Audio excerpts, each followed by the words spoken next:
بسم الله الرحمن الرحيم. أعوذ بالله من الشيطان الرجيم. بسم الله الرحمن الرحيم. کاف ہا یا عین صاد. ذکر رحمت ربک عبده زکریا اذ نادى ربه نداء خفیا. عزیز طلبہ اکرام، سبق نمبر 201، سورۃ مریم. سورۃ مریم سورہ فاطر کے بعد نازل ہے اور مکی صورت ہے. سن نبوی کے 5ویں سال کی صورت ہے، اور یہ اس دور کی صورت ہے جس وقت صحابہ اکرام حبشہ ہجرت کر کے گئے تھے. گویا کہ ہجرت حبشہ سے پہلے سورہ مریم نازل ہے، اور اس کے بعد صحابہ اکرام حضرت جعفر رضی اللہ تعالیٰ عنہ اور دیگر صحابہ جو 80-90 تک افراد پر مشتمل ایک جماعت تھی جو حبشہ کی طرف ہجرت کر کے گئے. گویا کہ یہ ایک سخت ترین دور تھا صحابہ اکرام پر، تکالیف کا اور مصائب کا دور تھا. سورۃ کہف کے ساتھ اس کا ربط یہ ہے کہ سورہ کہف کا یہ سورہ مریم گویا کہ تتمہ ہے اور خاتمہ ہے. سورہ کہف کے اندر شبہات پر رد تھا جو کہ اصحاب کہف اور ذوالقرنین اور خضر علیہ السلام کے واقعات سے لوگوں نے شرکیہ شبہات پیش کیے تھے. اس صورت کے اندر بھی کچھ شبہات کا جواب ہے اور ان شبہات پر رد ہے کہ حضرت عیسیٰ علیہ السلام بھی واقدار تھے اور متصرف تھے. مردوں کو زندہ کرتے تھے اور نابینوں کو بینا کر دیتے تھے، اور اس طرح کوڑھیوں کو سیدھا کر دیتے تھے. حضرت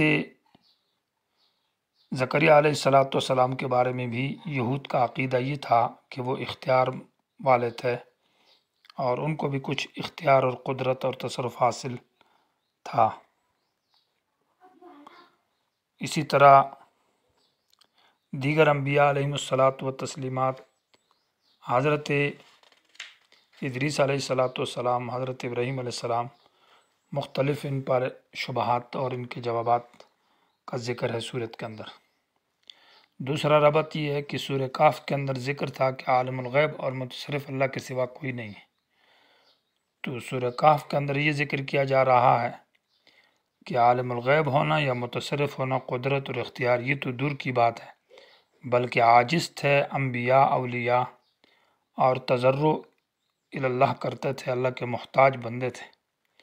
جو خود عاجز ہے اور جو خود محتاج ہے اور عاجز ہے، وہ کیسے متصرف اور کارساز ہو سکتے ہیں؟ تیسرا ربط یہ ہے کہ سورہ کہف کے آخر میں ذکر ہے وَإِلَٰهُكُمْ إِلَٰهٌ وَاحِدٌ، کہ تمہارا معبود ایک ذات ہے، تمہاری حاجتوں کا پورا کرنے والا، حاجت روا ایک ذات ہے. تو دیکھو انبیاء علیہم السلام نے بھی یہی مسئلہ پیش کیا ہے. حضرت زکریا علیہ السلام بھی اللہ کے سامنے عاجز، حضرت مریم، حضرت عیسیٰ، حضرت ابراہیم، دیگر انبیاء علیہم التسلیمات، تمام تر انبیاء عاجز اور متوجہ اللہ ہیں. سورت کا دعویٰ ہے عز المصطفین. مصطفین معنی چنے ہوئے بندے، یعنی انبیاء اور اولیاء اور فرشتے جو اللہ کے مقربین اور مستجیبین اور عباد صالحین جو بندے ہیں، ان کے عجز کا بیان ہے سورت کے اندر، یعنی تضرع المستجیبین. مستجیبین جو اللہ کی بات کو قبول کرنے والے ہیں، مصطفین جو اللہ کے چنے ہوئے برگزیدہ بندے ہیں، ان کے عجز کا، ان کی کمزوری کا اور احتیاج اللہ کا بیان ہے. یہ سورت کا دعویٰ ہے. اسی دعوے کو آپ یوں بھی کہہ سکتے ہیں کہ دفع شبہات ہے.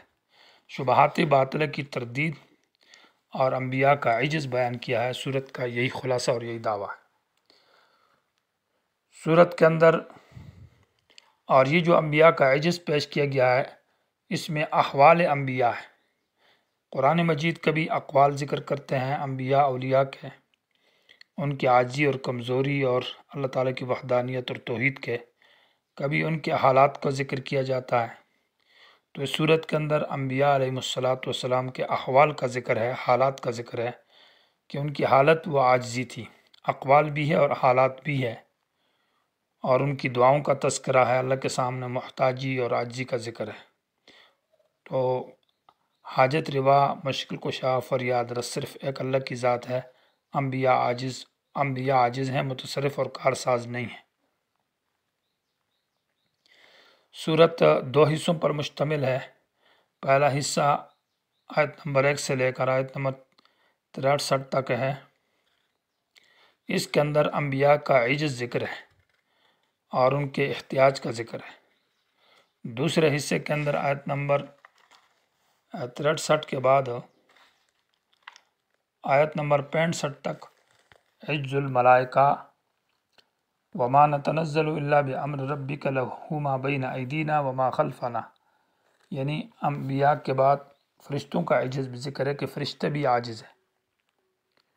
اور آیت نمبر 66 سے وَيَقُولُ الْإِنسَانُ أَإِذَا مَا مِتُّ، اس سے آخر تک مسلسل زجرات کا ذکر ہے، ڈانٹ ڈپٹ اور 6 زجرات، درمیان میں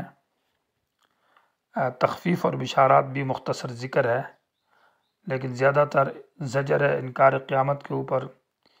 وَإِذَا تُتْلَى عَلَيْهِمْ آیت نمبر 73 کے اندر انکار بالقرآن کے اوپر، اور اتخاذ الولد کے اوپر وَاتَّخَذُوا مِن دُونِ اللَّهِ آلِهَةً اطلع الغیب ام اتخذ عند الرحمن آیت نمبر 77 کے اندر،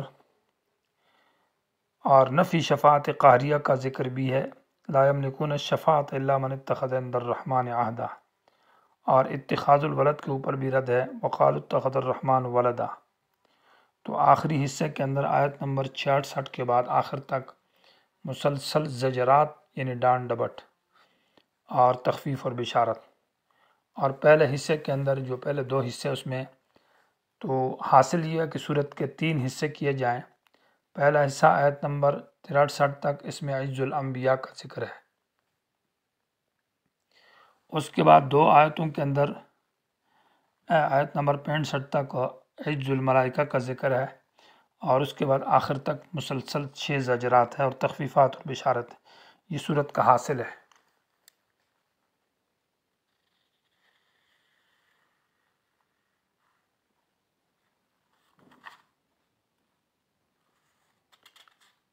صورت مریم کا ماقبل صورت کہف کے ساتھ اسمی ربط جو ہے وہ پہلے بیان ہو چکا ہے کہ وربت علی قلوبنا کما ربطت قلوب اصحاب الکہف و مریم و صاحب طٰہٰ و جمیع الانبیاء۔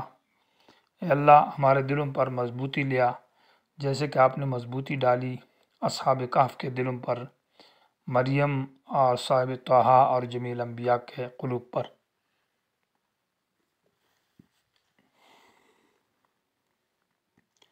کاف ہا یا عین صاد حروف مقطعات میں سے ہیں، اور ان کا جو اشارات ہے وہ یہ ہے کہ کاف سے مراد کافن لعبادہ، اللہ اپنے بندوں کے لیے کافی ہے، اور ہا سے مراد ہادن، اللہ ہدایت دینے والے ہیں، اور یا سے مراد ید اللہ فوق ایدیہم، اللہ کا ہاتھ ان لوگوں کے ہاتھ کے اوپر ہے، یعنی اللہ ان کی مدد کرے گا، اور عین سے مراد عالم ببریتہ، اللہ اپنی مخلوق کو جانتا ہے، اور صاد سے مراد صادق بوعدہ، اپنے وعدے میں اللہ سچا ہے۔ ذکر رحمت ربک عبدہ زکریا، ذکر ترکیب میں خبر ہے برائے مبتدا محذوف جو کہ ھذا ہے، ھذا ذکر رحمت ربک عبدہ زکریا، اور لفظ رحمت یہاں لازمی معنی میں نہیں ہے بلکہ معنی متعدی ہے۔ رحمت کا معنی مہربانی کرنا، اور رب کا ترکیب میں مضاف الیہ ہے لیکن فاعل بن رہا ہے، اور عبدہ یہ مفعول بہ اول ہے، مفعول بہ، اور زکریہ لفظ عبدہ سے بدل بنتا ہے۔ تو معنی یہ ہے کہ یہ تذکرہ ہے تیرے رب کی مہربانی کرنے کا اپنے بندے زکریا علیہ السلام پر، یعنی اس آیت کے اندر ذکر کیا جا رہا ہے کہ اللہ تبارک و تعالی نے اپنے بندے زکریا پر جو مہربانی کی ہے کہ ان کو بڑھاپے کی حالت میں اللہ نے اولاد دی ہے، باوجود اس کے کہ بیوی بانجھ ہے اور خود بوڑھے ہو چکے ہیں، اور اللہ تبارک و تعالی نے ان کو اولاد حضرت یحییٰ جیسے بیٹے سے نوازا ہے۔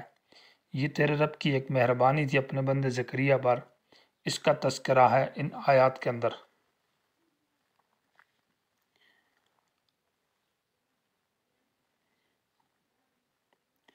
اذ نادى ربه نداء خفیا، جس وقت آواز لگائی حضرت زکریا علیہ السلام نے اپنے رب کو پکارا، نداء خفیا، پکار پوشیدہ، خفیہ معنی بہت آہستہ عاجزی کے ساتھ پکارا۔ ابھی پچھلی صورت کہف کے اندر یہ مسئلہ ذکر ہوا تھا کہ جتنا ہی انسان افضل عبادت یہ ہے کہ آہستہ پکارے اللہ کو جب کہ کوئی مجبوری اور ضرورت نہ ہو۔ تو نداء خفیہ کا معنی آہستہ اور عاجزی کے ساتھ اللہ کو پکارا۔ اس میں اشارہ ہے کہ جب حضرت زکریا علیہ السلام عاجز ہے، تم کیسے اس کو متصرف اور کارساز مانتے ہو جو اللہ سے مانگتا ہے۔ قال، حضرت زکریا علیہ السلام نے کہا، ربی، اے میرے رب، انی وہن العظم منی واشتعل الرأس شیبا، بے شک میں کمزور ہو چکی ہیں میری ہڈیاں، واشتعل الرأس شیبا، اور بھڑک چکا ہے میرا سر بڑھاپے کی وجہ سے، ولم اکم بدعائک ربی شقیہ، اور میں نہیں ہوں تجھ سے دعا مانگنے میں نامراد بدبخت۔ انتہائی گویا کہ عاجزانہ الفاظ ہے، اپنی عاجزی کو بیان کیا ہے کہ اللہ میں عاجز ہوں، میری ہڈیاں کمزور ہو چکی ہیں۔ وہن کا معنی کمزور اور سست ہو جانا، واشتعل الرأس، اشتعال کہتے ہیں شعلے مارنا، معنی بھڑک جانا، الرأس معنی سر، شیبان یعنی بڑھاپے کی وجہ سے، معنی سر کے بال سفید ہو چکے، ہڈیاں کمزور ہے، اور اے اللہ میں تجھ سے جب بھی کوئی دعا مانگی ہے تو میں نامراد نہیں ہوا، جو کچھ پہلے مانگا اللہ تو نے دیا ہے، اے اللہ مجھے ایک نیک صالح اولاد عطا کر۔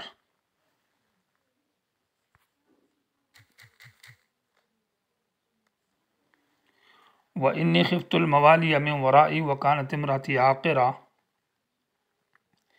اور یقیناً میں ڈرتا ہوں الموالی اپنے اقربا سے یعنی چچا زاتوں سے، میں ورائی میرے بعد، کہ وہ میرے دین کو برباد کر دیں گے، اور دین کے بارے میں یہاں خوف سے مراد یہ دین کے بارے میں ہے کہ میری جو وراثت نبوت ہے اور دین ہے اس کو وہ ضائع کر دیں گے۔